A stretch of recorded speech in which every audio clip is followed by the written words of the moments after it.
welcome to the Dish on Divorce. I'm Jennifer Barkin. And I'm Leanne Townsend. And we're happy that you're joining us today. Leanne's going to start off by talking about something a little frivolous, but has to do with divorce and has to do with reality TV. So, Leanne, what are you bringing us today? Well, my guilty pleasure, and I don't know if I should be making this public or not, because some people out there might lose all respect for me, but my guilty pleasure is watching the Real Housewives shows. I love the Real Housewives shows. Some of them I like better than others. I love New York. I love Beverly Hills. Orange County's been kind of going downhill a little bit lately. New Jersey's always good. There's Atlanta. There was like Salt Lake City this year. I mean, there's a ton of them. Dallas. We had Toronto one time. We had Toronto as well. Yes, we did, and we didn't make it on. It was boring. But it's probably a good thing because it seems like there's a lot of divorces that happen for those who are cast members of the Real Housewives. So maybe I'm already divorced, but it seems like it's not necessarily good for relationships. And so I was going to bring up a few of the marriages that have not survived being on Real Housewives. And so one of the ones that's in the press right now that we're hearing a lot about, and I don't even know if I'm pronouncing her last name correctly, but Erika Giraldi, who of course is on the Real Housewives of Beverly Hills, and she's also a pop star. She's quite the queen bee. And she's married to this much, much older man. I think he's like 30 or 35, maybe, I don't know, years older than her. He's quite a bit older. He's 80. Yeah. Well, he's 80, but not 80 years older than her. I'm saying... That's impossible. No, he's like 30 or 35 years older than her because she's around, I think around 50-ish. They're going through a very public divorce. It seems like it's getting very nasty. I'm sure the show this year is going to show some coverage of it, although Erika seems to be very private about her personal life in some ways. But, one of the things that happened on this... with these two was that at one point Erika shared publicly a message or something that a judge that the judge was having an affair with her husband, the lawyer, and she ended up having to take it down and whatnot, but everyone saw it. What do you think of that? She's really mad right now. I think it goes beyond the alleged affair that she claims her ex-husband had with this female judge. What do you think about posting the email or posting it publicly that he had an affair? Do you think people should do that? Oh, absolutely not. That is the worst idea in the world. If you're going through a divorce, a separation, everything that you post will be held against you. And I'm not speaking as a lawyer. This is just common sense. So if I'm counseling people going through separation and divorce, I always tell people before you press send, even in an email, please read it over. Please sleep on it, because this is not going to be good for you and you're going to get in trouble. So you would think with all the money that Erika has, and the PR people and everything she's used to working with, that her counsel would have, her attorney in the U.S., her attorney would have hushed her and, but I don't know. But I think the damage is done. She's put it out there. And it doesn't look good on her, too, because she looks like a woman scorned and bitter, so she's not looking very like a sympathetic character. But that other woman, number one, the judge, we don't know if it's true. Yeah. That is defaming to her character. And people will disagree with me, but when an affair happens, I don't blame the person that had the affair, because I think there's going to be people out there who don't agree with you on that. Probably. But in many cases, the person they were having the affair with wasn't told the whole truth. And because the person who's trying to have an affair with them is making themselves all shiny and look good. So I think of the judge. Does this judge have children? Does this judge, she has family perhaps? That because something went on between you and your husband and you're upset with him, that you don't go destroying other families.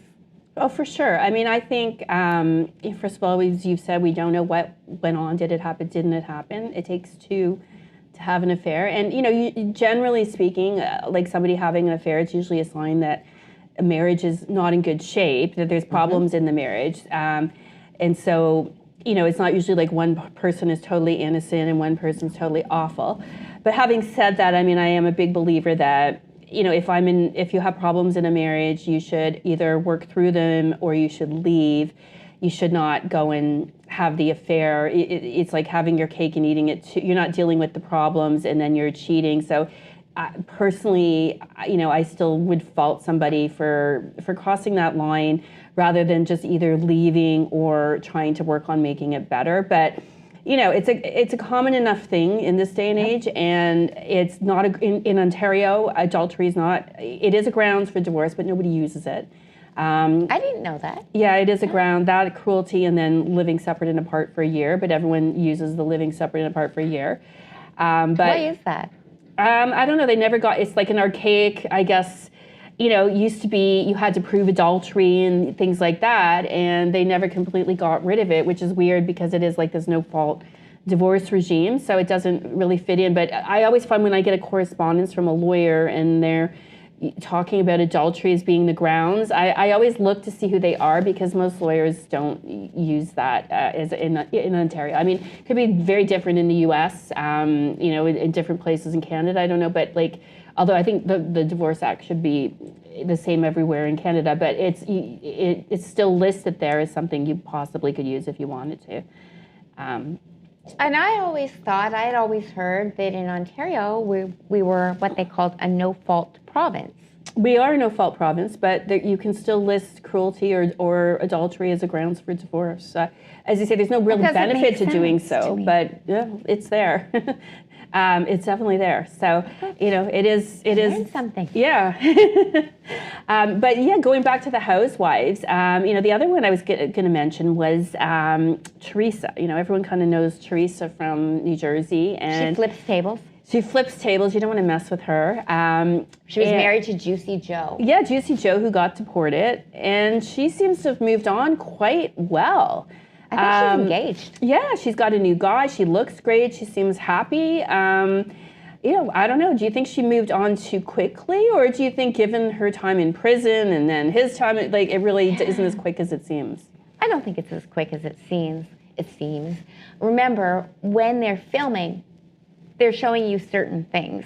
They're showing you the table flipping. They're showing you the fights. They're not going to show you the good things. But really, whatever. And I say this for regular people too. Nobody knows what goes on behind closed doors. So everybody knows that perfect couple, Ken and Barbie.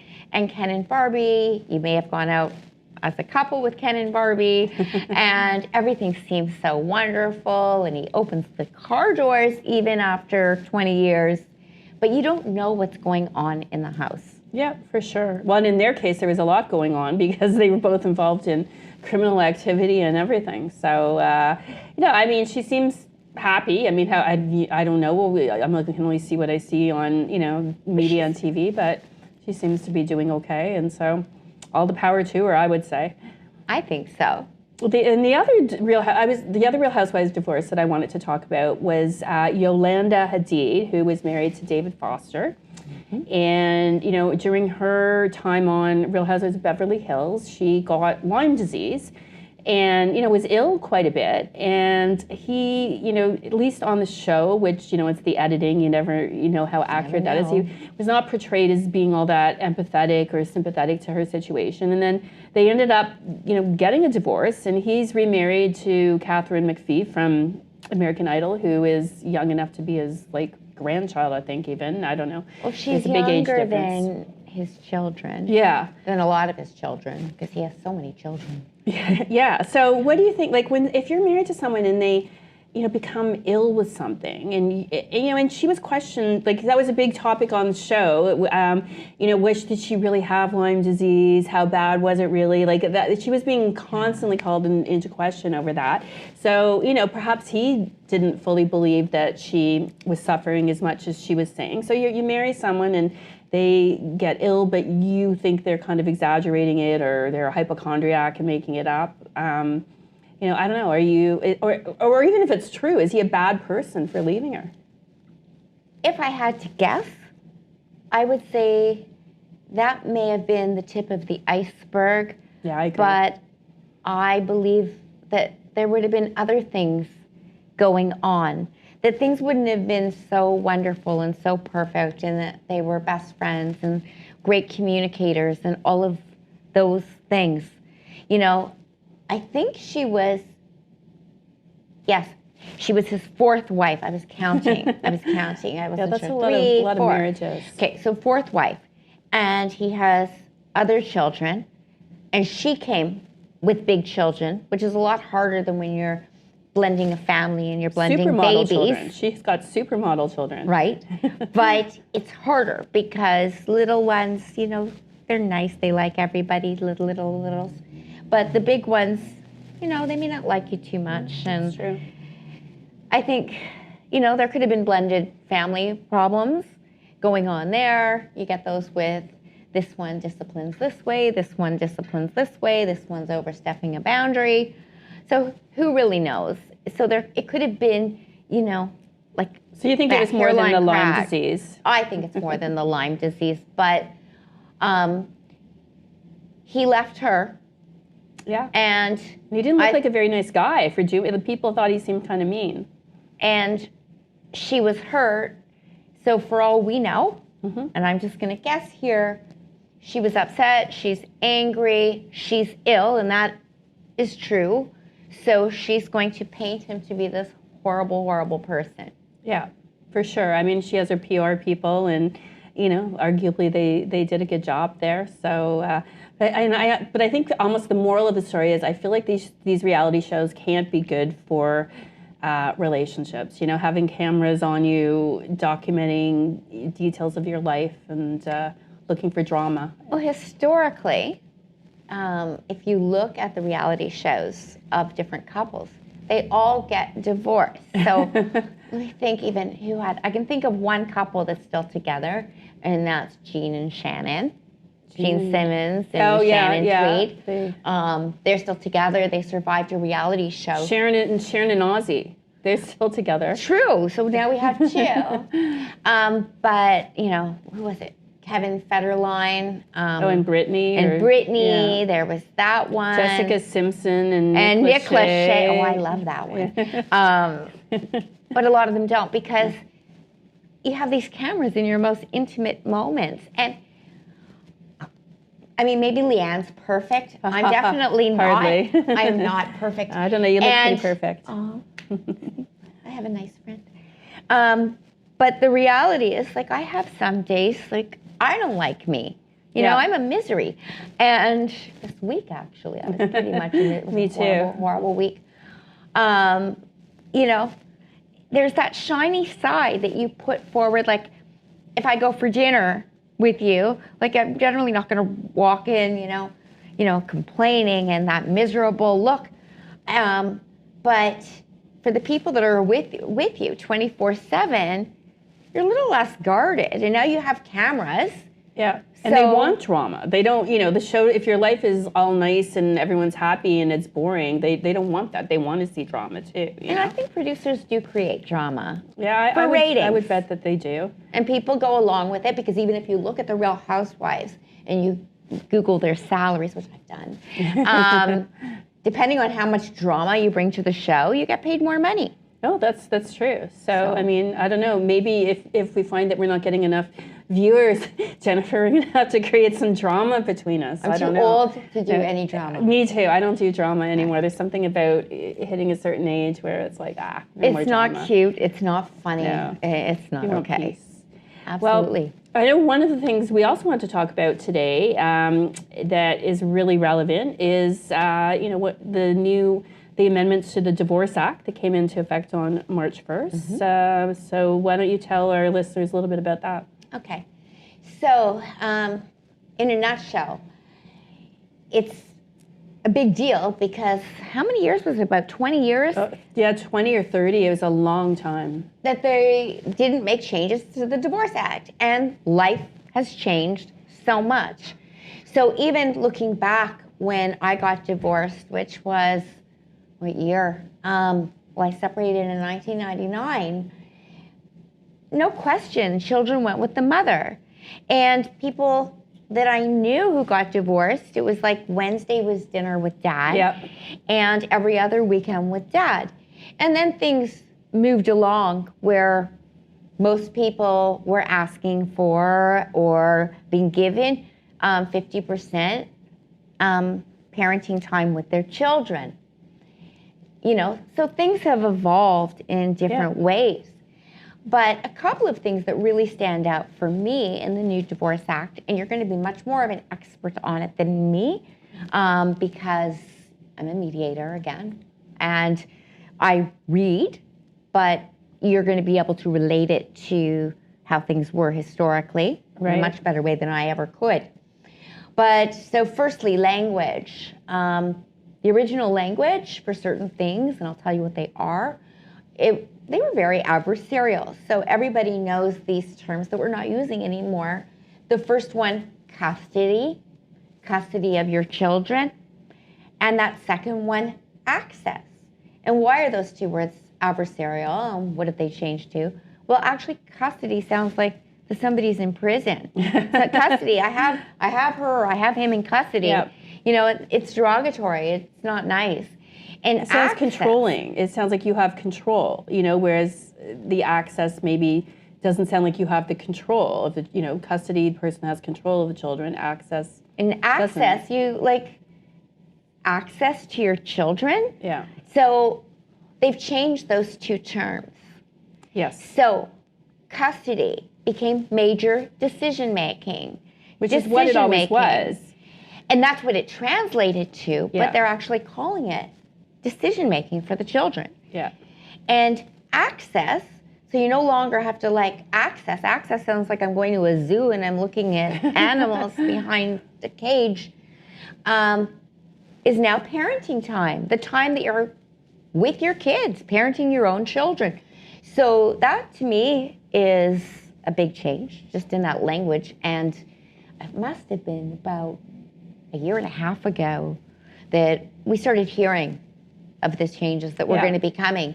Because when I was interning to be a mediator, I was told way back then that every report I wrote, every memorandum of understanding, that I was going to pretty soon be using these new terms and have to change things up.